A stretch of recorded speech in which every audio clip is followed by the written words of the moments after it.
ایک واقعہ ابن عساکر میں ہے کہ ایک خوبصورت عورت سے ایک رئیس نے ملنا چاہا لیکن عورت نے نہ مانا۔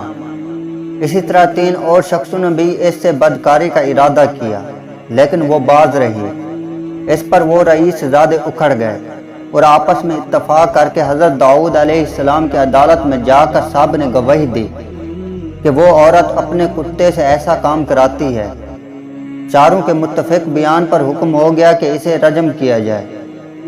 اس شام کو حضرت سلیمان علیہ السلام اپنے ہم عمر لڑکوں کے ساتھ بیٹھ کر آپ حاکم بنے اور 4 لڑکے ان لوگوں کی طرح آپ کے پاس اس مقدمے کو لائے اور ایک عورت کی نسبت یہی کہا۔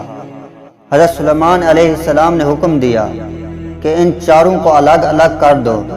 پھر ایک کو اپنے پاس بلایا اور اس سے پوچھا کہ اس کتے کا رنگ کیسا تھا؟ اس نے کہا سیاہ۔ پھر دوسرے کو تنہا بلایا، اس سے بھی یہی سوال کیا، اس نے کہا سرخ۔ تیسرے نے کہا خاکی، چوتھے نے کہا سفید۔ آپ نے اسی وقت فیصلہ کر دیا کہ عورت پر یہ نری تہمت ہے اور ان 4 کو قتل کر دیا جائے۔ حضرت داؤد علیہ السلام کے سامنے بھی یہ واقعہ بیان کیا گیا۔ آپ نے اسی وقت فی الفور ان 4 امیر زادوں کو بلایا اور اسی طرح الگ الگ ان سے اس کتے کے رنگ کی بابت سوال کیا۔ یہ گڑبڑا گئے، کسی نے کچھ کہا، کسی نے کچھ کہا۔ آپ کو ان کا جھوٹ معلوم ہو گیا اور فرمایا کہ انہیں قتل کر دیا جائے۔